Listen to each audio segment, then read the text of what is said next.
Hello. Hello, Harry. How are you, Gary? Gary, hello, mate. All right, son. Thanks for coming on, Harry. We're at Cheltenham, Towcester. Sorry for the preview. Wish we were at Cheltenham. Harry, can you? I know Denman. I know he definitely runs. Yeah. Yeah, they were very pleased with him this morning. They worked again this morning on the all-weather gallop, and Nichols was raving about him. He seems to be in a much better form the last week. So hope he'll run, and we're hoping for a good run. But yeah, it's very, very hard to put a price on him, you know.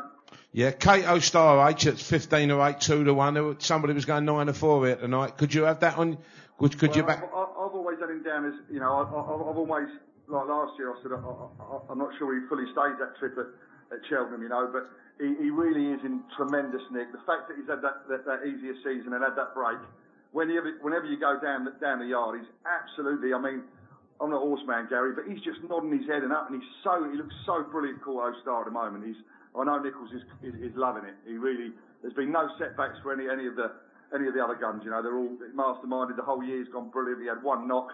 He was out for a week after his race, but you know, there's no negatives at all for those favourites from Nichols Yard at all. All positives. So masterminded H. I know you like to back a short one, 3 to 1 on. Yeah, I'll get a little bit better than 3 on the exchanges, and I saw him get beat, Gary, in his last race last year before Smith bought him, or when he had him in the last race in Paris, and I was sure he wouldn't stay at Aintree because that day in Paris, he looked 100 on, you know, with half a mile to go that day, and got beat 40 lengths. He's a real 2-miler. He's just flying all the way through the summer. He's the horse that progressed the best, and no negatives at all. Who rides Denman, H? Oh, Sam Thomas Definitely. So all that writing in the paper, McCoy's going to be even money to ride him. No. Yeah, it's 5 on at one stage. I think McCoy was. No, Sam's got the ride, and Sam will be keeping the ride hopefully for the, you know, for the future. Anything? I know you've got plenty of flat horses as well now, H, with Tony Bloom. Anything for sort of, not many of us here tonight, we ain't going to nick your market, but is there anything we can look out for? There's also named after Rafa Nadal, Perlamanico. I've got a lot of time for him. He was in a race tomorrow. It looked very hot, one of the hottest all-weather maidens I've ever seen, and we pulled him out, and I think he'll have a decent future. I know Mick likes him a lot, and you know, there's a horse. What's his name again? Sorry, Harry. Perlamanico, named after Rafa. Perlamanico, yeah. And I know that Barber's a very, very shrewd judge. I know he's always been a big fan of that horse Alfie Sherrin, who you would have saw shit in at Fonwell, and wasn't even having it, and looks, you know, he looks a real monster, because when he won his bumper, I put everyone away and told them all I wasn't backing him, and he bolted up, but he really wasn't even. He was only half a horse that day. That horse has got loads of potential. Was that the day at Exeter when Luke Carver? Was it? Yeah, no, I think, yeah. No, it was at Chepstow in the bumper. It was at Chepstow in the bumper, but what happened? All the boys lumps on it. They're very shrewd, and they were all raving about his point-to-point win. He's of our many young novice stars, he'd be the one that I'd be have down as a potential champion, really. But Denman, Harry, last year was absolutely. I know we all know how lovely it would be to have a winner like that. But he is your crown, and you still think in your heart he can win the Gold Cup this year? Well, you know, I was really surprised. You know, when I went down to see him, the outdoor schooling session on Monday was always going to be the deciding factor.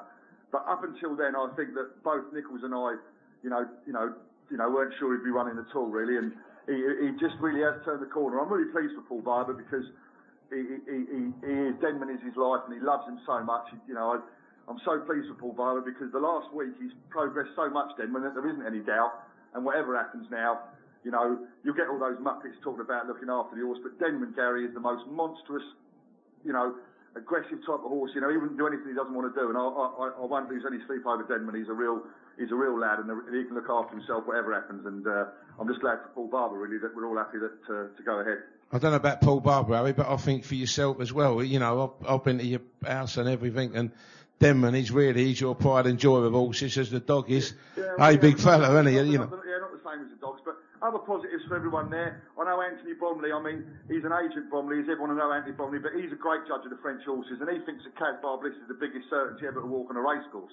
Right. He makes him, you know, there's no negatives for Casbar Bliss, because he'll be speaking to the frogs and all that, and he just thinks he prices him up. He wouldn't be a price-up man. He wouldn't be a gambler. But in his head, he sees Casbar Bliss a bit like, you know, Masterminded, a real skinny one. How about the jockey OH on him, Casbar Bliss? Well, that is a slight worry. But over 3 miles, you know, I mean, you know, I I don't weigh as much into. I quite often like taking a chance with the jockeys. I lumped on that Belvano the other day at Magnus. I thought he'd give it a great ride.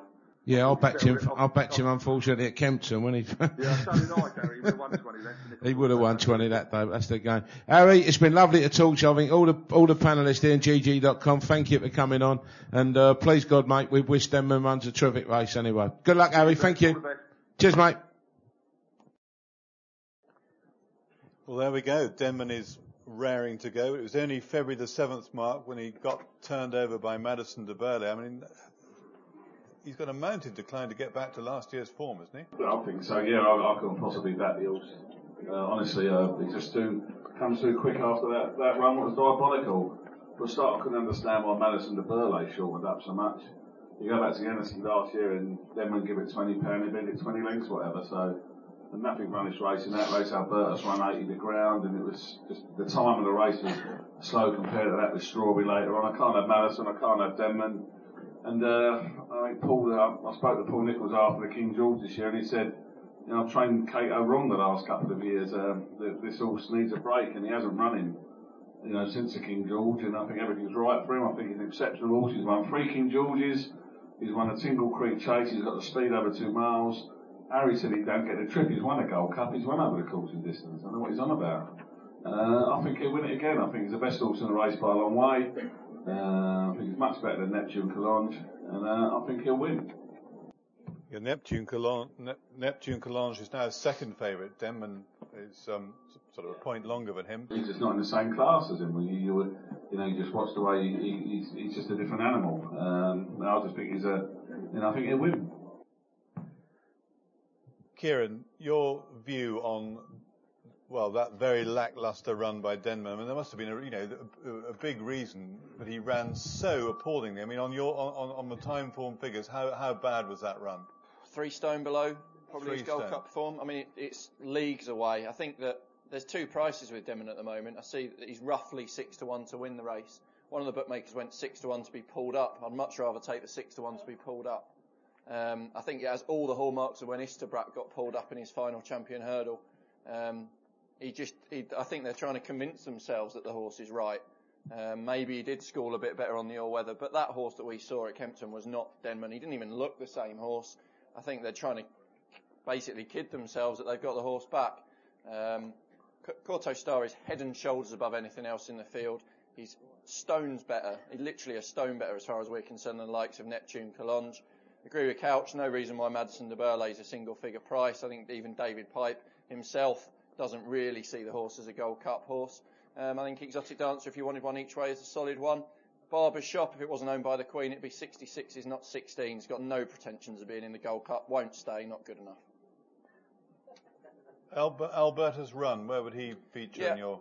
I'm really hoping, actually, I think this will be one of my better bets for the festival, given they're the same price at the moment. If there's a match bet, Alberta's Run against Barber's Shop, I'll be absolutely all over Alberta's Run. Back on better ground. We know he handles the course and distance. We know he stays. There's nothing wrong with his King George form at all. I just can't have Barber's Shop on my mind whatsoever. He won't stay for a start, and his form's 2 stone off these. No chance. Andrew, your Gold Cup views, your views on the Nichols trio. Is there any way back for Denman? Well, I put Neptune Collonge up 25 to 1 each way last year, and he almost got to Corto Star for second. The only thing wrong with him this time really is the price, so I wouldn't play at 6 to 1. Can't have Denman. I mean, I saw him at Kempton, and it was like someone had taken the engine out of the Aston Martin and replaced it with one from a Fiat Uno. Just didn't look the same horse. Corto, I don't want to play it like 15:08. I don't want to play at Gary's 9:04 that he was offering earlier on.